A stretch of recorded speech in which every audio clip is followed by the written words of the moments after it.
Aujourd'hui, la société moderne fête Noël. Certains sans trop savoir pourquoi. D'autres croient qu'en fêtant Noël, ils fêtent le jour de la naissance de Jésus. Mais en vérité, aujourd'hui nous ne connaissons pas le jour de sa naissance. Si Dieu a choisi de ne pas nous faire connaître le jour de la naissance de son Fils, pourquoi choisir un jour de nous-mêmes pour le faire ? N'allons-nous pas contre la volonté de Dieu en faisant cela ? Dieu ne nous a pas révélé ce jour, pourquoi faire comme s'il l'avait fait ? Dieu ne nous a jamais commandé de fêter la naissance de son Fils. Pourquoi le faire ? N'est-il pas écrit que nous ne devons pas apprendre à ne pas aller au-delà de ce qui est écrit ? C'est ce que Paul nous dit dans 1 Corinthiens 4, verset 6. De plus, nous savons qu'au cours des premiers siècles, l'Église n'a jamais fêté Noël, c'est-à-dire la naissance de Jésus. Dans un second temps, rappelons que lorsque Jésus est né, il n'y avait pas de sapin décoré, ni d'échange de cadeaux, ni de célébration commerciale, et encore moins de Père Noël. Tout cela résulte de l'invention des hommes. Le problème de l'Église moderne est qu'elle a transformé la naissance du Sauveur en une fête païenne christianisée. L'erreur qu'elle a commise est qu'elle a pris une fête païenne et y a collé le nom de Jésus, pensant que cela sanctifierait ce mensonge.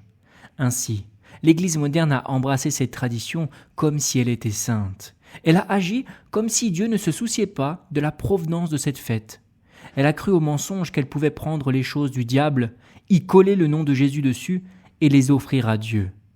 Cela revient à mettre du vin nouveau dans de vieilles outres. Les véritables croyants refusent de participer à un tel mensonge, car ils connaissent le caractère jaloux de Dieu. Dieu ne veut pas que les croyants utilisent les choses des païens pour ensuite les adapter à son service. Il veut que nous l'adorions en esprit et en vérité. Mais vous me direz peut-être, mais moi je célèbre Noël en l'honneur de Jésus-Christ avec des intentions pures et honnêtes, non pas comme le fait le monde. Laisse-moi donc te poser quelques questions. Dieu t'a-t-il demandé de célébrer de cette manière ? Cette fête est-elle prescrite par l'Écriture ou par le monde ? Jésus a-t-il ordonné à ses disciples de se souvenir de sa naissance de cette manière ? Si vous êtes honnête, la réponse Bible en main est un non. Jésus nous a en revanche commandé de se souvenir de sa mort et de sa résurrection par la Sainte Seine, mais il n'a jamais institué une fête pour sa naissance. Pourquoi ? Parce que sa naissance n'est pas le point culminant de la rédemption, elle n'est que le commencement. Ce qui nous sauve, ce n'est pas sa naissance, mais sa mort sur la croix. Par cela, le diable a de nouveau pour but de faire tourner le regard du monde sur ce qui ne sauve pas, plutôt que sur ce qui est salutaire à l'homme, la mort de Christ. Les fidèles croyants ne rejettent pas Noël par orgueil spirituel, mais par humilité devant la parole, selon ce qui nous est commandé dans Romains 12, 2, de ne pas nous laisser façonner par le moule du monde. Nous ne sommes donc pas radicaux par esprit de rébellion, mais par fidélité à Dieu. Nous respectons bien entendu les hommes autour de nous, mais nous ne compromettons pas notre obéissance à Dieu car nous sommes dans le monde, mais non pas du monde. La plupart des chrétiens fêtent Noël parce qu'ils l'ont toujours fait, parce que c'est la tradition et parce que c'est ce que tout le monde fait. Mais les fidèles croyants éprouvent tout à la lumière des Écritures. Ils ne suivent pas la foule aveuglément. Ils se demandent plutôt « Est-ce que Dieu approuve ce que je fais ?» Et s'ils découvrent qu'une pratique, aussi belle soit-elle d'apparence, est contraire à l'Écriture, ils l'abandonnent, même si ça leur coûte l'incompréhension et l'opprobre des hommes, car porter sa croix coûte beaucoup, et ils le savent. Parlons maintenant de toutes les bonnes intentions qu'ont les personnes qui fêtent Noël. Autant qu'il y en a, elles ne suffisent pas pour justifier la désobéissance. Et cela, Nadab et Abihu, les fils d'Aaron, l'ont bien compris. Ces deux hommes étaient sacrificateurs, ils servaient dans le tabernacle. Un jour, ils ont apporté du feu et ils l'ont offert devant l'Éternel. Par cela, ils voulaient honorer Dieu, c'était un acte d'adoration. Mais la Bible précise qu'il s'agissait d'un feu étranger, ce qui ne leur était pas commandé. Qu'ont-ils fait ? Ils ont improvisé. Ils ont voulu adorer Dieu à leur propre manière, selon leur propre méthode. Que leur est-il arrivé ? Et le feu sortit de devant l'Éternel et les dévora, et ils moururent devant l'Éternel. C'est ce que nous rapporte Lévitique chapitre 10 au verset 2. Maintenant, je te demande, toi qui écoutes cette vidéo, Dieu a-t-il changé ?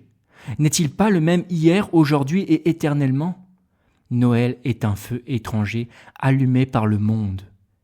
Et avons-nous si vite oublié le cas d'Usa, qui, rempli de bonnes intentions et le cœur sincère, retena de sa main le tabernacle dont seuls les Lévites en avaient la charge, et qui pour cela fut foudroyé sur le champ par la main de Dieu.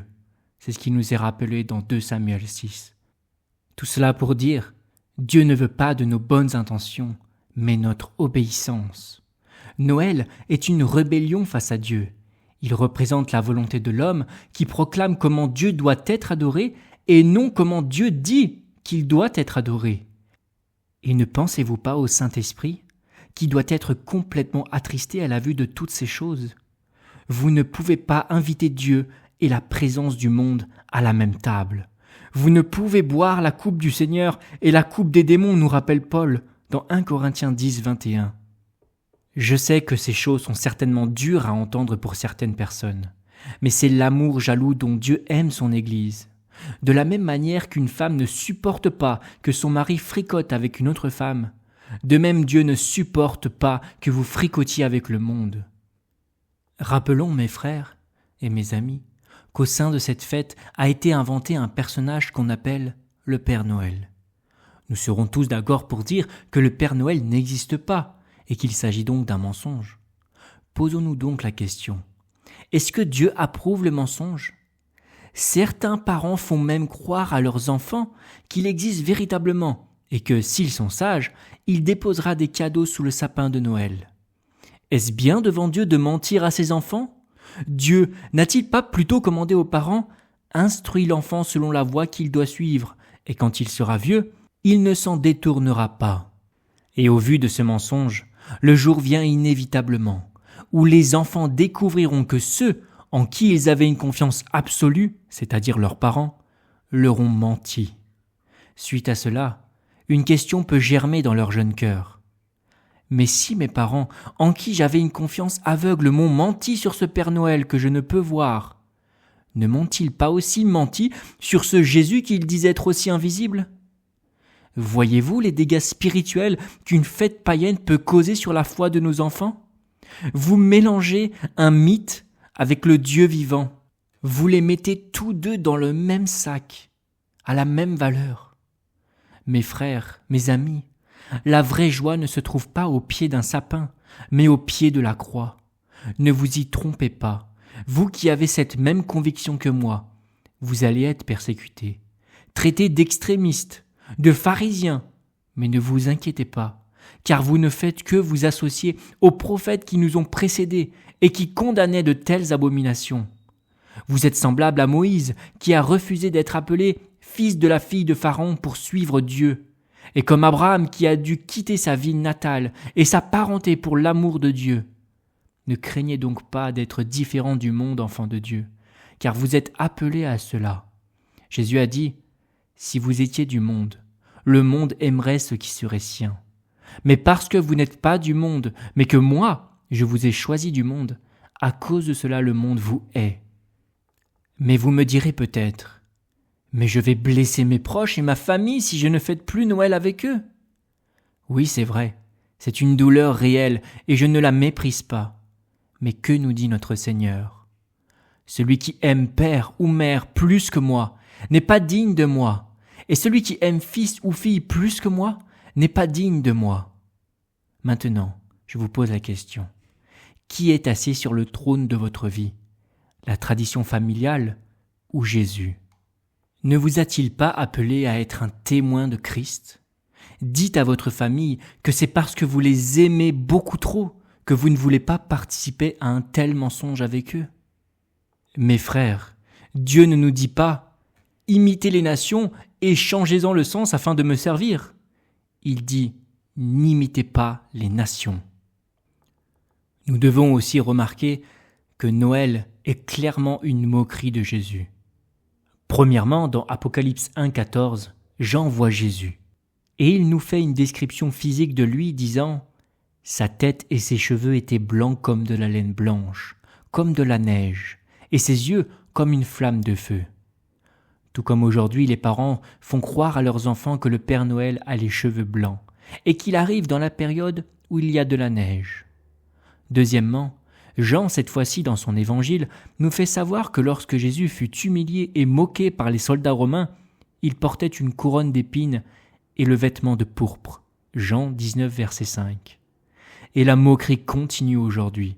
Cette fois-ci, non pas de la part des Romains, mais de ceux qui ont inventé le Père Noël en vêtissant le Père Noël d'un manteau de couleur pourpre, comme Jésus l'a été quand il était moqué. Troisièmement, Jésus dit à ses disciples dans l'Évangile selon Matthieu, « Laissez venir à moi les petits enfants, et ne les en empêchez pas. » De nouveau, combien de fois nous voyons le Père Noël prendre dans ses bras des enfants, imitant ainsi pâlement Jésus-Christ. Quatrièmement, le Père Noël est connu dans notre culture comme étant éternel, comme connaissant toutes nos actions et comme juge de nos mauvaises et nos bonnes actions. Il est décrit comme étant omniscient, omniprésent et omnipotent et juge. Or, mes frères, vous le savez, ces attributs n'appartiennent qu'à Dieu seul. Ils dérobent donc la gloire de Dieu. Mais Dieu dit, « Je suis l'Éternel, c'est là mon nom, et je ne donnerai pas ma gloire à un autre, ni ma louange à des images taillées. » Ésaïe 42, 8.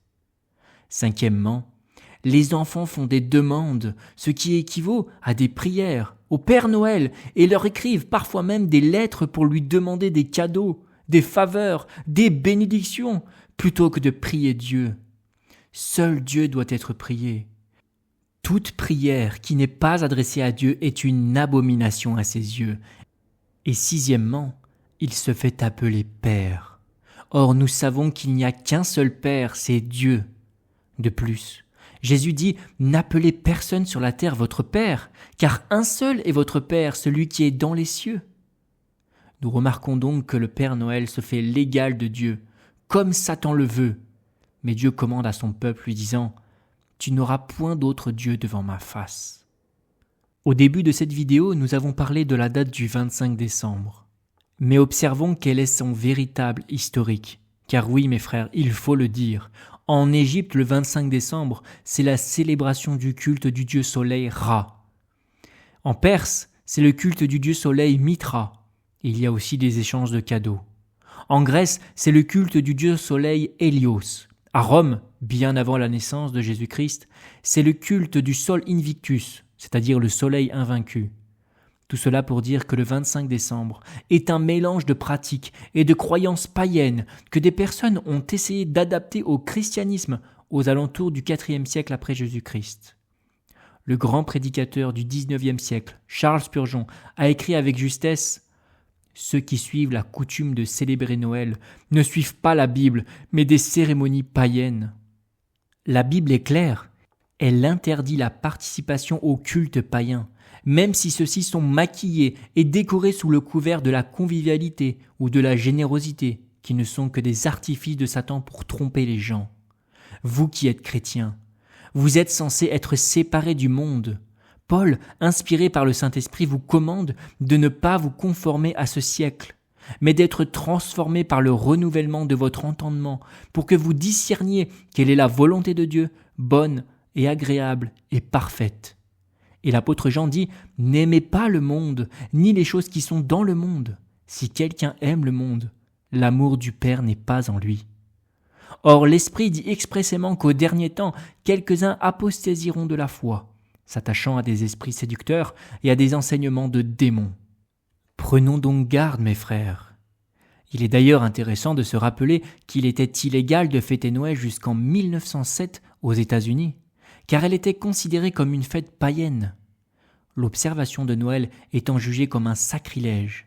Mais depuis, le pays se dirige de plus en plus vers l'apostasie et ne sert plus Dieu, mais Mammon. En conclusion, étant maintenant conscients et voyant la moquerie de Dieu dans cette fête païenne, posons-nous quelques questions. Si Jésus serait physiquement parmi nous, fêterait-il Noël avec vous ? Accepterait-il la moquerie sous le couvert de la convivialité ? Si vous pensez que non, alors pourquoi faites-vous une chose que Jésus lui-même ne ferait pas ? N'est-il pas notre exemple ? Êtes-vous ceux à qui Jésus reproche ? Vous abandonnez le commandement de Dieu et vous observez la tradition des hommes ? Ainsi parle l'Éternel, n'imitez pas la voix des nations. Ne vous y trompez pas, mes amis. Jésus a dit « Celui qui a mes commandements et qui les garde, c'est celui-là qui m'aime. Et celui qui m'aime sera aimé de mon Père, et moi je l'aimerai, et je me manifesterai à lui. » Désormais, le temps de l'ignorance est terminé. S'en vient maintenant le temps du courage, mes frères et sœurs. Vivons une vie consacrée à Christ, et non pas une vie en ayant un pied dans le monde et l'autre dans l'Église. Ça, c'est le chemin spacieux et large qui est facile à suivre, qui est confortable, sans persécution, toléré par le monde. En revanche, la porte étroite, c'est l'obéissance stricte à la parole. C'est le chemin où l'on doit porter sa croix. Maintenant, examinez-vous vous-même et voyez sur quel chemin vous vous tenez. Ne craignez pas les hommes, mais plutôt celui qui les a créés. Proverbe 29, verset 25 dit « La crainte des hommes tend un piège ». Dieu ne nous appelle pas à être des chrétiens tièdes, mais bouillants pour lui. À ce sujet, notre Seigneur donne comme ultime avertissement que ce n'est pas tous ceux qui lui diront « Seigneur, Seigneur » qui entreront dans le royaume de Dieu, mais celui-là seul qui fait la volonté du Père qui est dans les cieux. Car c'est par cela que la véritable foi est manifestée.